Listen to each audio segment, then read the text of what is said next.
Good morning to all of you.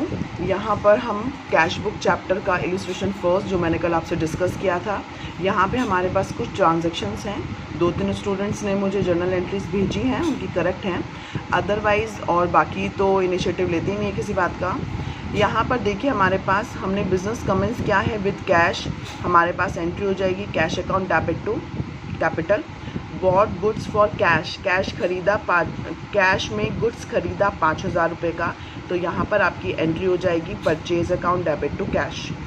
Again sold किया goods cash में, तो यहाँ पर हमारी एंट्री क्या हो जाएगी cash account debit to sales.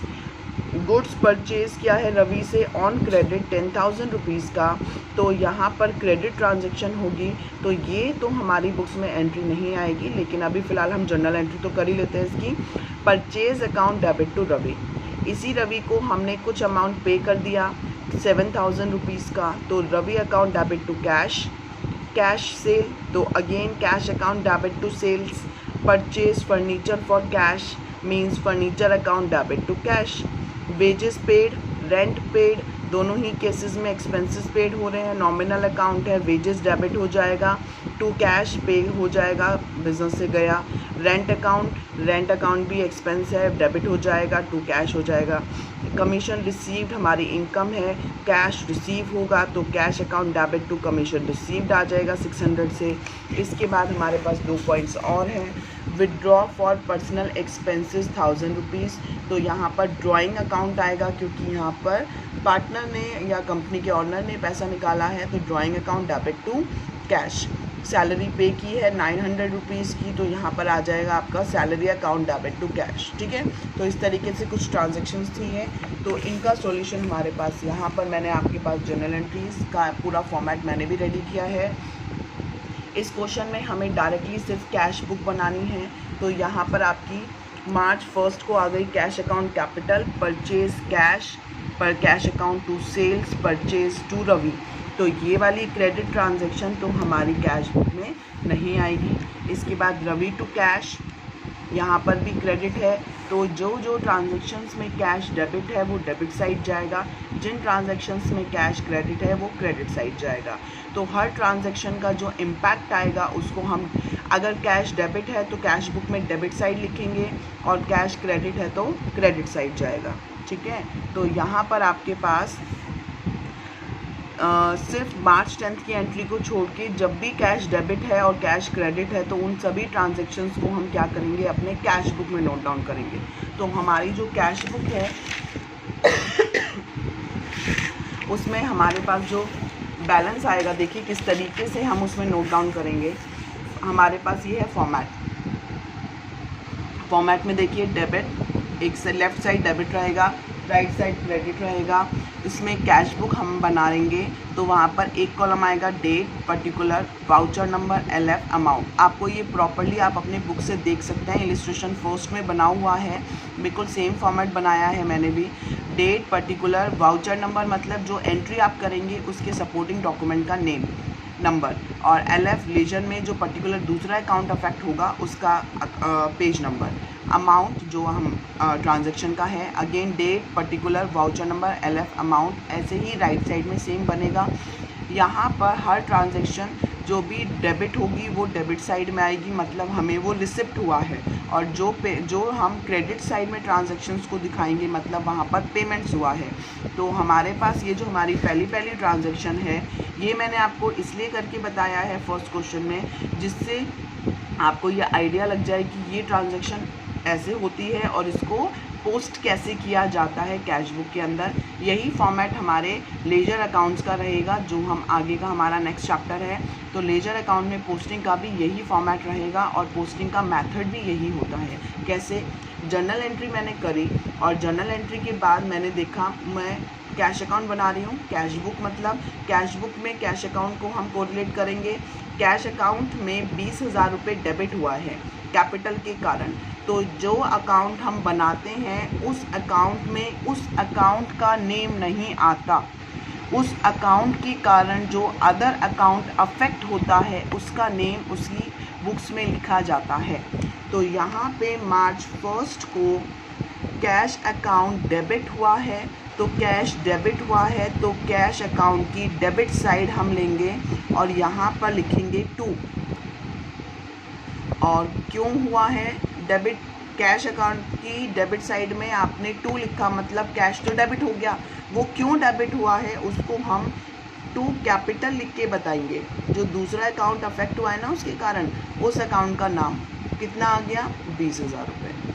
ये आया समझ में। कैश अकाउंट डेबिट हुआ है तो डेबिट साइड में दूसरा अकाउंट जो उसी ट्रांजैक्शन के कारण अफेक्ट होगा उसका नेम यहाँ लिखा जाता है। इसी तरीके से देखिए सेकंड देखते हैं एक बार। मार्च 2 को भी purchase account debit to cash entry pass हुई है 5,000 रुपये की। यहाँ पर कैश क्रेडिट हुआ, ठीक है। कैश अकाउंट में कैश कहाँ जाएगा, क्रेडिट साइड एंट्री लिखी जाएगी। जब भी क्रेडिट साइड लिखेंगे तो वहाँ बाय लगाएंगे कोई भी वर्डिंग लिखने से पहले।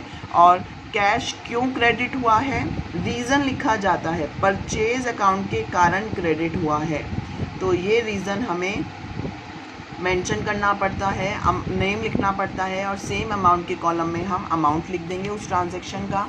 ऐसे ही मैंने मार्च 5 को क्या कर दिया, कैश टू सेल्स लिखा है तो कैश डेबिट हुआ, डेबिट साइड में कैश अकाउंट की क्रेडिट डेबिट साइड में क्या आ जाएगा 2, मतलब डेबिट साइड में एंट्री लिखेंगे कैश डेबिट क्यों हुआ, सेल्स होने के कारण डेबिट हुआ, तो हमने रीज़न लिख दिया। और साथ में 4,000 रुपये से हुआ तो अमाउंट के कॉलम में अमाउंट आ गया।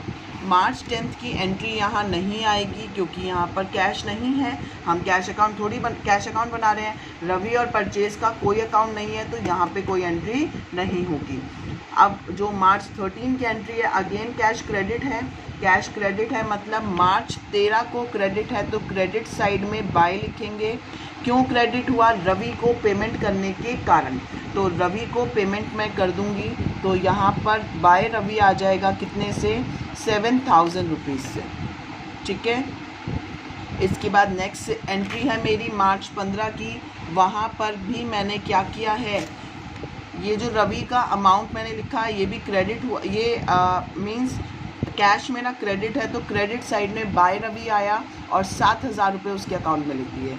अब इस तरीके से ही कैश टू सेल्स है, कैश टू सेल्स में क्या करोगे, कैश डेबिट तो डेबिट साइड में मार्च 15 की डेट डालनी पड़ेगी। और क्यों क्रेडिट हुआ, क्यों डेबिट हुआ है कैश, सेल्स के कारण। अगेन यहाँ पर हमारे पास कैश सेल्स है 8,000 रुपीज़ की। इसके बाद मैंने फर्नीचर ख़रीदा था मार्च 18 को, यहाँ पर कैश क्रेडिट है, क्रेडिट मतलब क्रेडिट साइड जाएगा। मार्च 18 की डेट में क्रेडिट क्यों हुआ, बाय, रीज़न फर्नीचर ख़रीदा, या जो आपका कैश है जब भी डेबिट होगा तो डेबिट साइड में एंट्री आएगी, क्रेडिट होगा क्रेडिट साइड में एंट्री आएगी। अकाउंट का नेम नहीं आएगा। अब वो डेबिट क्यों हुआ, सेल्स के कारण डेबिट हुआ, वो क्रेडिट क्यों हुआ, फर्नीचर के कारण क्रेडिट हुआ। तो साइड हम बोलेंगे जिस साइड का हमारा अकाउंट जाएगा उसके दूसरे अकाउंट का नेम मेंशन करके हम वो बताएंगे कि रीज़न क्या रहा। इसके बाद पर वेजेस पे किया है कैश में, रेंट पे किया है कैश में, ये दोनों ट्रांजैक्शंस कहाँ जाएंगी, दोनों ही केसेस में कैश आपका क्रेडिट हो रहा है तो दोनों ही केसेस में कैश के क्रेडिट साइड में आ जाएगा by wages, by rent account 380 and 400, ठीक है। इसके बाद मार्च 26 में कमीशन रिसीव्ड की एंट्री है, कमीशन रिसीव्ड अगेन डेबिट हुआ, कैश डेबिट हुआ मतलब डेबिट साइड में एंट्री आएगी on date of March 26 to commission. थोड़ा सा मैंने ये कॉलम कम ब्रॉड बनाया है तो अभी मैंने थोड़ा सा शॉर्ट में लिख दिया है टू कमीशन रिसीव्ड, तो यहाँ पर कमीशन रिसीव्ड आ जाएगा मेरा 600 रुपीज़, ठीक है। कैश डेबिट क्यों हुआ, कमीशन रिसीव्ड के कारण हुआ। इसके बाद मेरी 2 ट्रांजैक्शंस और हैं, क्या कह रही हैं वो, drawing account debit to cash 1000 rupees and salary account debit to 900 rupees. तो दोनों ही केसेस में कैश क्रेडिट है और ड्राइंग और सैलरी डेबिट है। तो अलग अलग डेट्स में ये भी मैं क्रेडिट साइड दिखा दूंगी। कैश बुक में मार्च 28 को क्या आ जाएगा, क्रेडिट हुआ है कैश दोनों ही ट्रांजैक्शन में, तो क्रेडिट साइड में रीज़न मेंशन कर दूंगी, by drawing and by salary. ठीक है, मार्च 31। अब यहाँ पर इसका आ गया 1000 एंड इसका आ गया 900। तो अभी ये दोनों साइड हमें क्या बता रही है कि इतना पैसा आया और इतना पैसा आज एक महीने के अंदर हमारा गया। तो ये हमारी रिसिप्ट्स हैं और ये हमारी पेमेंट्स है। कैश जब भी आता है वो रिसिप्ट्स लाता है और जब कैश जाता है मतलब पेमेंट करते हैं। तो ये दोनों ही साइड्स हमें ये बताएगी कि पैसा कितना आया और कितना गया।